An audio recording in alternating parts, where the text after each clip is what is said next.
Hey, this is Giang Nguyen, and you're listening to the Immi-Wealth Builder podcast, where we celebrate incredible immigrant success stories, share proven strategies, and give you actionable steps to build your wealth, freedom, and a lasting legacy. Let's go get it. I'm super excited to have Sara Jung with us. She really embodied taking bold actions, really going after what you believe in, what you want out of life.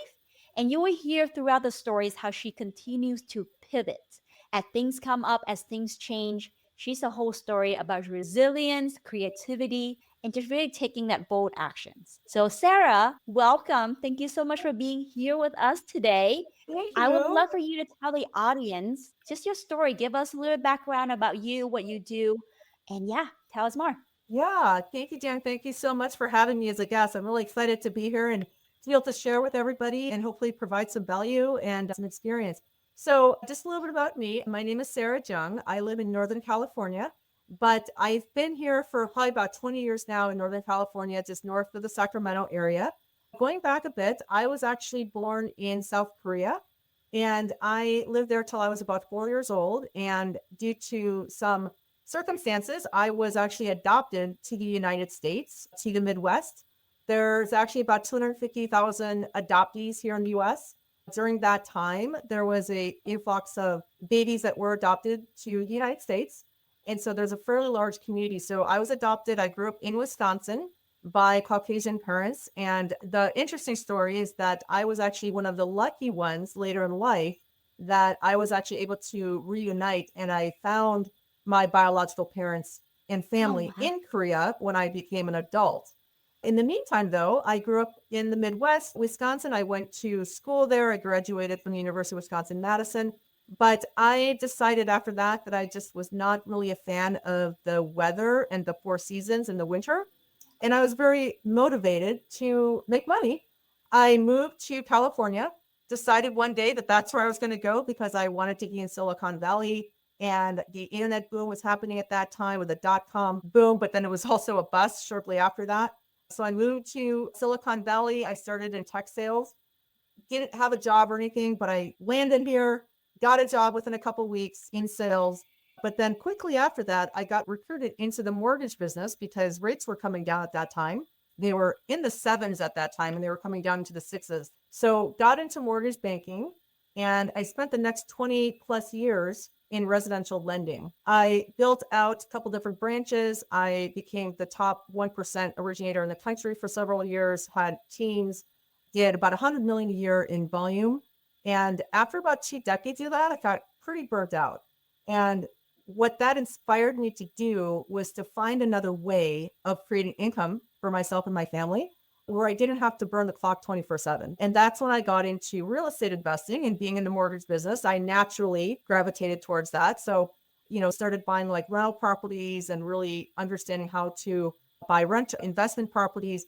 I had lots of clients that would buy investment properties and I would see them make all kinds of money. And so I said, well, I can do this too. So I started buying investment properties and then eventually got into more multifamily. Started doing more multifamily as an LP or just as a passive investor, getting into deals. Then I learned how to start syndicating deals. And so I started raising capital for investors to bring into different deals, into different projects. And I've been doing that, spent about several years doing that. I still do that now, still have multifamily projects going on. But I got out of the residential mortgage lending business. And then what I did is because I had so many clients over the years come to me for investment loans, I decided to do some hard money lending as well on the side for investor clients for different fix and flips and multifamily rehab projects. Then my husband and I decided to get into development. So the natural progression was from investing now more into development. And we have done some development here in the US, but we're very excited that we started doing development down in the country of Belize. So years ago, we discovered Belize and we were finding that, this last few years of multifamily has been a little tough, a little different Mhm. with rates being up. The margins were not like they used to be. It's been hard to find deals, very competitive. Mhm. So we were actually looking for opportunities outside of the US that made more sense. So that's how we ended up in Belize and very excited about the development we're doing there now. Fast forward, last 25 years, that's kind of where I started, like where I am now. I'm a full entrepreneur. So we have different businesses in addition to doing real estate. And one of the things that really drew me to the real estate was that it can be a way of making income and revenue off of rental properties, a lucrative business if you're buying right. We definitely learned our lessons over the years. And I still enjoy the business and still believe that real estate is the number one way of creating financial wealth, long-term wealth for yourself. Wow, Sarah, holy moly. You just gave us over 20 something years of experience just packed in those few minutes there. I really want to unpack so many things that you just mentioned. So let's just go back a little bit. First of all, I just want to share how, like, just hearing your stories through all those 20 something years, I can hear you're an entrepreneur at heart. Yeah. You really take the opportunity, figure it out along the way, and just take that opportunity to come up and really figure out and grow along with it. One thing that you didn't quite mention was that you made six figures in the first 6 months of being in the residential mortgage industry. So share with us, share with the listeners, what were some of the key skills that made you successful so fast, especially when you just get into a whole new industry? Sure. Yeah. So good question. I would love to give myself all the credit, but I can't. I entered an industry that at the time was booming because rates were coming down so quickly. So it was an opportunity that was presented to me. And knowing nothing about loans, knowing nothing about mortgages, I just saw the opportunity that you could make a good living. I had a lot of student debt at the time. I was broke. And I said, okay, I'm going to go for it. And I had a really great mentor at the time at the bank who was willing to train and mentor me and show me all the ropes as long as I could go get an application. He said, all you got to do is get an application. I'll teach you the rest. And that's what I did. So being the go-getter that I was, I went out and I got applications. I understood how to sell a mortgage, started with the refinances. And the funny part is that I was so broke at the time that I remember I pulled over to the side of the road and I called my parents and I was crying because I didn't have any money. And I was like, I don't know if I can do this. Like, I can barely buy food. And they're like, no, just come home. And I was like, no, I'm going to start this new thing. And, I'm a believer in Christ. I'm a Christian. And I prayed to God and I said, I don't know how I'm going to do this, but somehow this is going to happen. You're going to help me make this happen. So anyway, so I stuck with it. Start for a few months, but yeah, within 6 months, I was at six figures. And one of the loan officers that I told me at the time, she said, don't worry, honey, you'll be good in several months. You'll be making so much money. She said, don't even worry about it. And so I was worried about it. But part of it was a combination of I had a great mentor, a great manager. For sure. I was in a business that was booming at the time. So there was like low hanging fruit, but it was still very competitive. So you had to do the grind. I worked 24/7. I worked tirelessly to understand the business, to figure out how to do loans, to understand how to communicate with borrowers, how to sell it, how to even get them engaged. And so I had to learn all of those bits of the business. And that required a lot of tenacity and grit. For sure. And really patience. Yeah. Just stay with it, right? To just stick with it. Yeah. And then it did all work out. And then I spent 20 years in there. So, having the tenacity to stick with things, but part of it was also taking an opportunity of an industry that was also presenting itself to me at that time. Yeah, absolutely. You kind of dial in that formula right there. One, see the opportunity, right? Which sometimes can be scary because to a lot of us, sometimes we do see these opportunities every day. But then for you, right, it's not just seeing the opportunity, but having the courage to switch from your job. So see the opportunity, have the courage to take that on. And then the other thing that you mentioned is super crucial there, having a great mentor who can really coach you along the way. Absolutely. And then having that tenacity to really stick with it, no matter how hard it may get, right? So really that's four things that you just mentioned. Those are like the formula of success there. Something I really want the listeners to take note of is if you are trading your time for money, right? Which is anything that is active like this. You want to make sure that your income is not capped by something that is out of your control. Make sure it is not capped by someone else's decision. So that's one thing I really want to point out. So next, I want to move on to how you definitely made so much income there from being active in the residential mortgage space. I remember you mentioned the market crash. And then you start your real estate investing journey, right? Yeah. Tell us more about that first investment, because at that point it is a scary time overall, right? The market is crashing. There's a lot of uncertainty. And this might also maybe resemble a little bit of like during COVID earlier when people are not sure what's happening. So tell us about that first investment. Where is it? How did you decide to go for it? And yeah. So that's a good question. We had bought our home at the time, and thinking about it now, in Bay Area is very expensive. We actually started buying property out of state.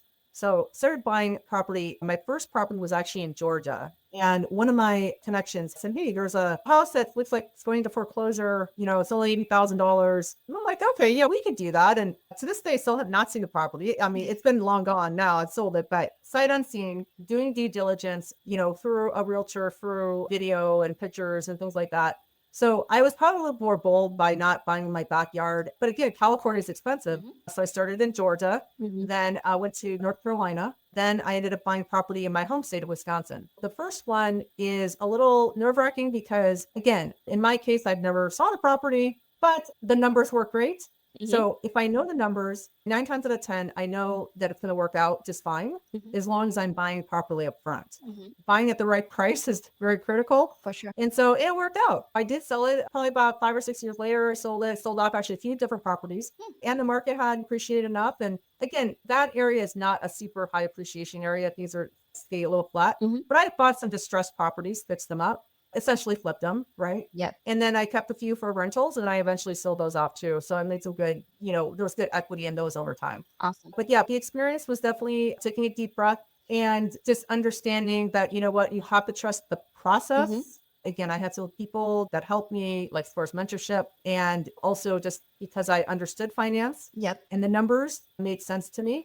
It was nerve-wracking For sure. initially because you don't know if you're making the right decision. Yeah. You can only make a decision based on the information, the facts that you have at the time. Yep, absolutely. A couple of key things I want to point out. Same thing, the formula for success, right? Mentor, you cannot really grow quickly without mentor. The second piece that you mentioned there is trust the numbers. If you're listening and you're like, I'm not sure if I should do X, I'm not sure I should do Y, Z, whatever, come back to the numbers. That's where you're going to get that certainty and just that reassurance, right? If the numbers work out, it's going to work out. The third piece is that team members. You mentioned you found a realtor, you have the team member in place.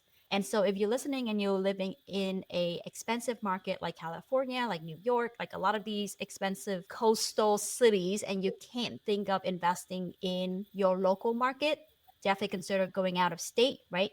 Trust the numbers, find good team members overall. That might be your realtor, your property management company, your construction team, all that piece. And so you can still invest in real estate even if you live in an expensive market. Now I want to pivot to what you mentioned, Belize. Tell us a little bit more about when you start looking outside of the US. What goes into the decision of picking an out of the country market? What do you guys look for? And tell us more about that process.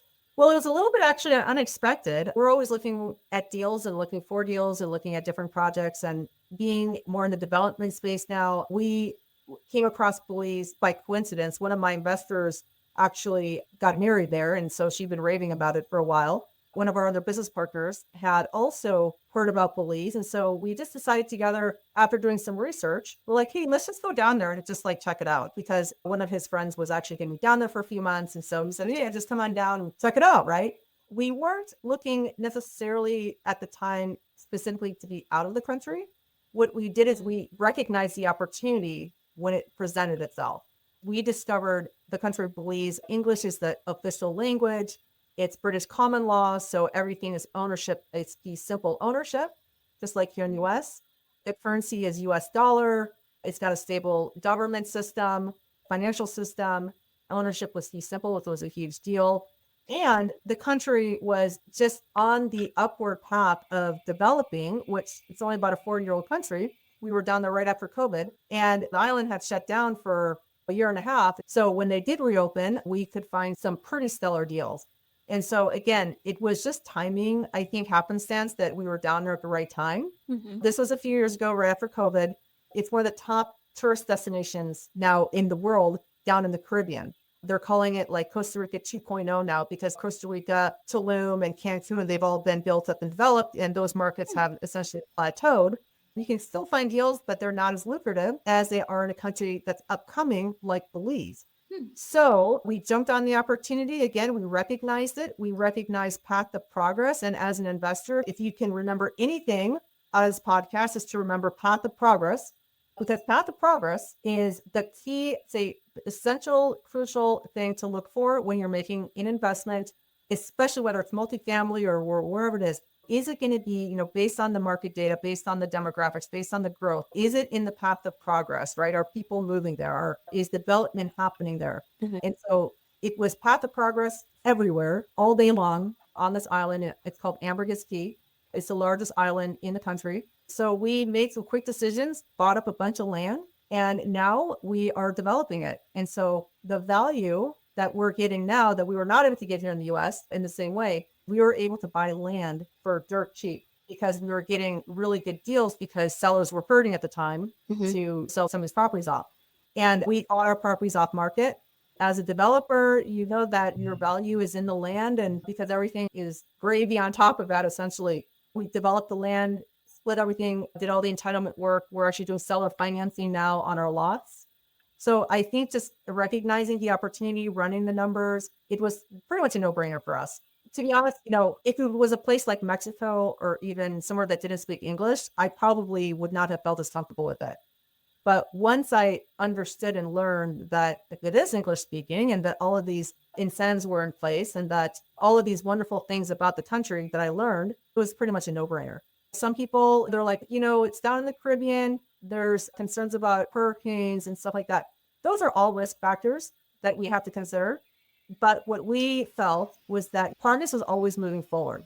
It doesn't matter if you do it or I do it. Someone's going to be doing it. And it's going to be the ones who are able to move forward and are willing to take the risk. Yep. We're not about taking unnecessary risks. We're not about taking high risks.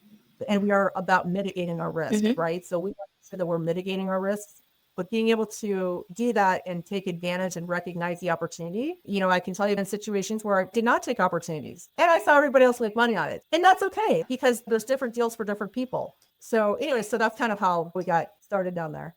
Interesting, Sarah. You mentioned so many good points. So if you're consider investing in real estate, you can control a lot of things about the property itself. Like Sarah mentioned, she bought a piece of land. You guys gonna develop it. There's a lot of those things that you can control. But there's a lot of things outside of those that you cannot control. The policy there, the regulation, the government. If you think about this from out of state, right? Is it in a city that is the regulation that would favor the investing?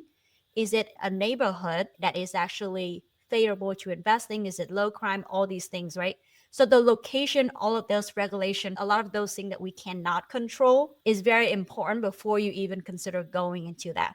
So I would just point it out that when Sarah talked about it, that's what she looked at first. Is it even in an environment that is conducive to an investment? From there, she then focused on the property. And it sounds like you guys now are matching a good type of asset class to a location because taking advantage that Belize is a great tourism location, right? Yeah, land is cheap. Spot. Yep. Yeah, high tourist spot. Land is cheap to purchase. So that is conducive for new development. So now that once she checked out the location, the environment, then she matched what is a good asset class, what is a good investment opportunity given that location. So I really love that. And I didn't know that you say USD is the official currency of Belize. Yeah, it's the Belize dollar, but the Belize dollar follows the US currency 2-1. Oh, interesting. That's fascinating to know. And by the way, Belize has, this is a fact about Belize. So Belize has the second largest barrier reef in the world. Oh. So Australia, reef is first. Belize has the second largest barrier reef in the world. So it's the go-to for the top diving, scuba diving, fishing, snorkeling, Yeah. all of the water aquatic sports. If anybody's familiar with Jacques Cousteau, so he was a famous diver. And it's called the Blue Hole. Yeah. So like on National Geographic, like these to promote like the Blue Hole. It's a beautiful dive spot. So that's where Belize is. Interesting. I love that.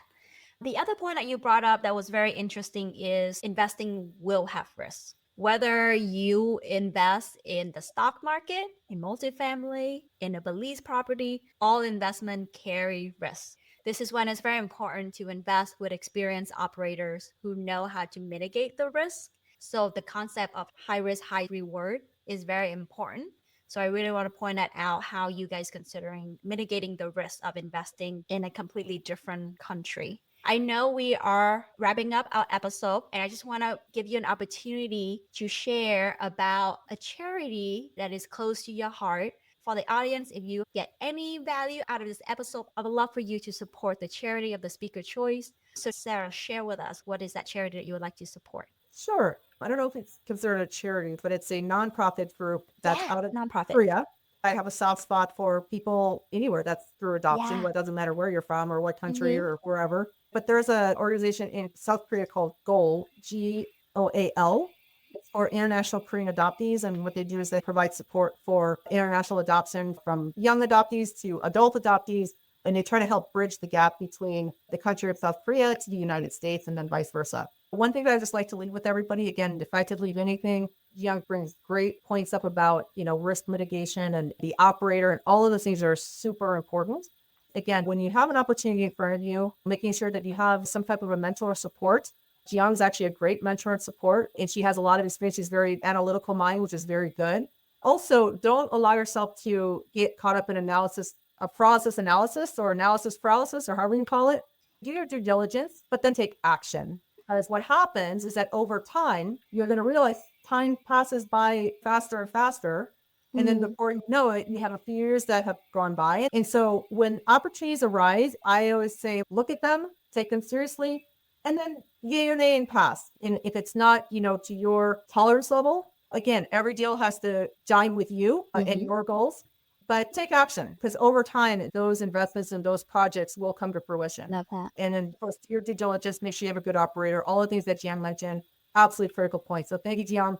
And if anybody has questions for me about any of my projects or anything that I have going on, you can email me at sarah@legacybloom.com. That's SARA@legacybloom.com. Awesome. Thank you so much, Sarah. And I will put all the information in the show note. Before we wrap up, for every episode, we always want to end with this random question that was left behind by the last guest. So your question is, if you could delegate one task out of your day, which task would it be and why? Oh my gosh, that's a great question. And I can only pick one, right? Because that's You can only pick one. Yes. There's only 20 things I'd like to not do. I would say the task that I like the least is probably like managing my bookkeeping. I have a bookkeeper, but I still have to manage the bookkeeper and those things on expenses. It's not fun, just not my jam, but you just got to do it. Got it. Yeah, that's something that I'm definitely in the curiosity mode for, because I have people that I delegate tasks to. Right now, I'm still managing those per se. So just like what you say, you have a bookkeeper who's doing your bookkeeping, but you just have to manage that piece. Yeah. I think you might need like an executive assistant. Probably. Or I wear CFO. multiple hats, so right now I am being executive assistant. Got it. Awesome. Thank you so much for spending time with us Thank you today, so Sarah. much. And thank you so much for pouring into our community. Absolutely. Look forward to following your project. Absolutely. Thank you so much. Okay, bye-bye. Take care. Bye-bye.